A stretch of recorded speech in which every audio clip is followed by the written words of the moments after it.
जय हिंद, सत श्री अकाल। सब कैसे हैं भाइयों बहनों? सब बढ़िया, कुशल मंगल। मेरा नाम सोनिया आर्या है और जैसा कि छोटी बहन ने बताया, सन 2010 से मैं NYP से जुड़ी हुई हूँ।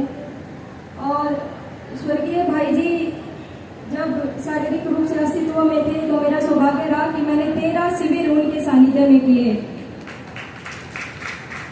और अभी भी सौभाग्य मानती हूँ कि आदरणीय बड़े भाई पवार जी और सुकुमारन जी, मधु भाई जी, बबलू भाई जी और विशेषकर मेरे बहुत ही अजीज नरेंद्र भाई और धर्मेंद्र भाई, इन सब ने हमेशा मुझे जोड़े रखा अपने आप के साथ। मैं पिछले 13 सालों से आयुष मंत्रालय में और उसकी विभिन्न इकाइयों में जुड़ करके एक योगा थेरेपिस्ट के नाते काम करती रही हूँ।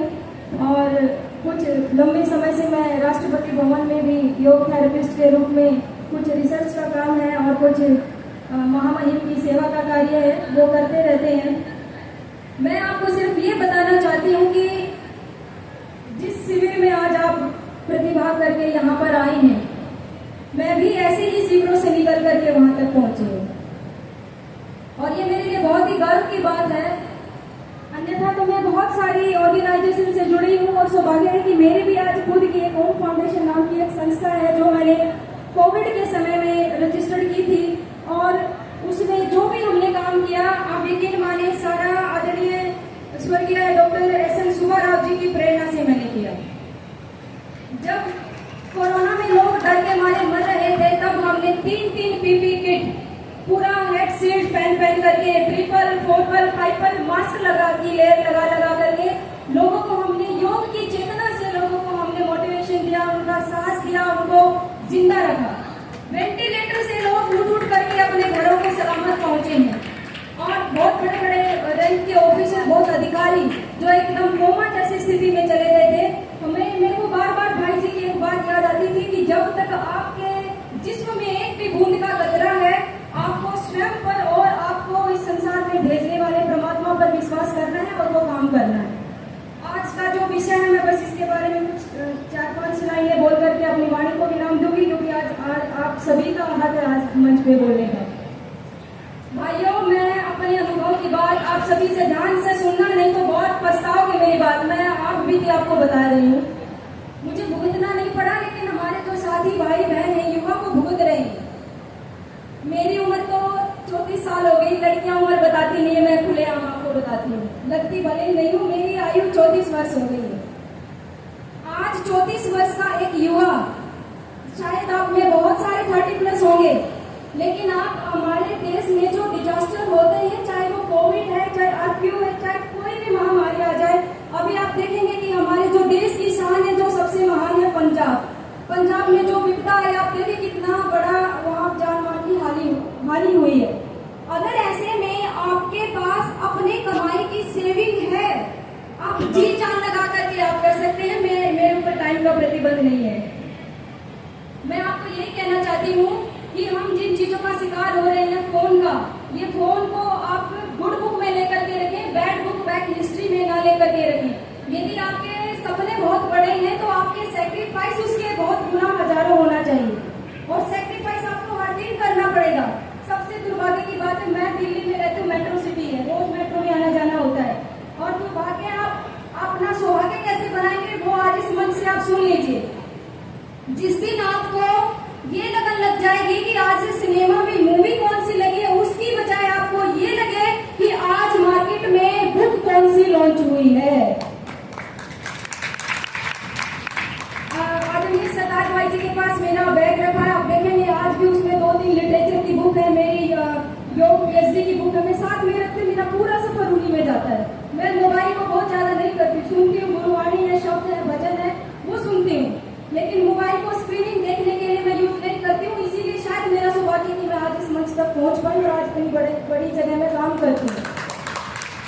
और अभी 25 तारीख को मैं US भी जा रही हूँ 3 साल के लिए ICCR की तरफ से। तो आपको ये प्रेरणा ऐसे ही शिविरों से मिलेगी।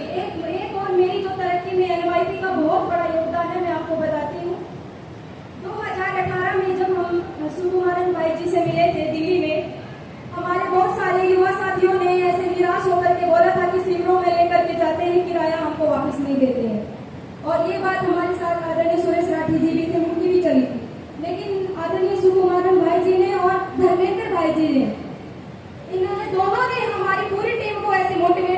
जब आपको कुछ सीखना होता है, आप वो विचारना छोड़ दो कि आपको मिल क्या रहा है। आपको जो सीखना है वो आपको ही तय करना है। सामने वाला आपको क्या दे रहा है वो आपको नहीं देखना है। आपको उसमें से क्या क्या लेना है, आपको वही सीखना है। अगर किराए के पीछे कभी भागेंगे, आज तो बहुत अपनी पॉकेट मनी खुद रखते हैं, तो आप NYP से जुड़े हैं, आपके मैं कहती हूँ पूर्व जन्मों का कोई बहुत अच्छा हिसाब किताब रहा होगा जरूर, जो आप ऐसे ऑर्गेनाइजेशन से जुड़े हैं। और इतनी डिवाइन, इतनी एक राष्ट्रीय पुंज जो हम कह सकते हैं, पिलर जो भाई जी हमारे बीच में है, आज भी है, तो आपको अपना सौभाग्य मानना है। एक बात मैं और कहूंगी, यहाँ पे लड़के बहुत तादाद में हैं भाइयों। ऐसी मंचों पे कोई बात हिम्मत करता नहीं ऐसे कहने की, मैं हिम्मत रखती हूँ। अगर आपकी कोई लड़की महिला मित्र है, सभी पुरुषों के लिए है, आपकी जिम्मेदारी है उसकी सुरक्षा और उसके चरित्र की रक्षा करना। क्योंकि जिस तरीके से AI का मिसयूज हो रहा है, जिस तरीके से फोन में जो एकदम से बगलोल एविडेंस रख के उस महिला को, उस देवी को, स्त्री शक्ति को ब्लैकमेल किया जाता है इस तरीके से। और आजकल तो नौकरी दिलवाने, प्रमोशन करवाने के बहाने से इस तरीके से आप समझ सकते हैं, छोटे बच्चे तो है नहीं। तो ये आपकी जिम्मेदारी, मैं कहती हूँ हर बच्चे के अंदर आदरणीय सुब्बाराव जी हैं, हर बच्चे के अंदर शेरे हिंद भगत सिंह का खून दौड़ता है। मैं कहती हूँ आप ही नौजवान, आप ही देश की शान है। इस चीज को आप गरिमा बनाए रखिए। और मैं अभी 25 तारीख तक तो भारत में हूँ। अगर आपका किसी का दिल्ली में आना हो और भवन घूमने का विचार हो तो मेरे से संपर्क कर सकते हैं। मैं प्रयास करूंगी आपको भ्रमण कराने की। एक अंतिम बात ये कहना चाहूंगी, अपने पास एक नोटबुक जरूर रखिए। जितने रोज आपको नए नए चेहरे मिलते हैं, मातृशक्ति, गुरुजन, सबका कॉन्टैक्ट नंबर फोन के साथ साथ डायरी मेंटेन करना सीखिए। आज आप खुद ही सोच के देखिए, अपने अतिरिक्त शायद माता पिता का भी मोबाइल नंबर याद ना हो। ऐसी हमारी जो ऋषि इंटेलिजेंस थी उसका हमने बेड़ागर्क कर लिया। सच बात है ना? तो ऐसा नहीं करेंगे ना, हाथ उठा के बोलिए, डायरी मेंटेन करेंगे। और NYP में जितने डेलीगेट्स आए, जितने अतिथि आए, जितने वक्ता आए, जो बोले, जो आपकी बुद्धि में, आपकी बुद्धि की चिप पर, पटल पर जो बात स्टिक बैठ जाए, उसको जरूर याद रखें। आप अगले 5 सालों में कोई बड़ा अफसर, कोई बड़ा आला अधिकारी बन करके NYP की शान बढ़ाना। मैं आपसे प्रॉमिस करके जाती हूँ, भारत देश की शान बढ़ाने के लिए हम वहाँ पर भी झंडा गाड़ देंगे जरूर, और फोटो भेजते रहेंगे, एक दूसरे के साथ जुड़े रहेंगे। माता पिता की सेवा जरूर करना। मैं आज हरियाणा में पानीपत में हूँ और ये आंकड़ा बहुत ही दुखपूर्ण मैं आपको ये कह रही हूँ कि बुजुर्गों के लिए फिर से वृद्धाश्रमों की स्थिति बहुत खराब हो गई है। अरे ऐसा मत करो, आज हम जवान है, कल बुढ़ापे में जाएंगे, कोई लात मारेगा, पानी तक नहीं पिलाएगा। तो पैसा सेव करो, आपका पैसा आपका बुढ़ापा सिक्योर रखेगा। और संस्कार यदि आपने अभी बच्चों को दिए, उनको टाइम दोगे, बुढ़ापे में वो टाइम देंगे। यही NYP की आप एक सीख लेकर के जाना। एक बात और कहना चाहूंगी कि हमारे जो भारत की संतान के जो डायरेक्टर है आदरणीय नरेंद्र भाई जी, आप उनको बहुत हल्के में ना ले। मैं कहना नहीं चाहती थी, लेकिन आज मैं बहुत पुरानी सिखाती हूँ तो हक मानती हूँ ये बात कहने का। उनकी सिखाने के पीछे यदि कोई डांट है, उसको प्रसाद समझ करके आप ग्रहण कर लीजिए। और उसके साथ साथ एक बात का और ध्यान रखिएगा कि जितने भी अधिकारी आपको शिविर में लेकर के आते हैं, आप अपना रिकॉर्ड रखें। मैं आपको एक चीज बता देती हूँ, NYP के जो सर्टिफिकेट आपको मिलते हैं वो मेंबर ऑफ पार्लियामेंट में, प्रेसिडेंट हाउस में, selection of ICCR, selection of UPSC और जितनी बड़ी रैंक की सर्विस होती, उन सब में इनके 3 नंबर जुड़ते हैं। मेरा अनुभव मैं आपके साथ शेयर करूंगा। धन्यवाद।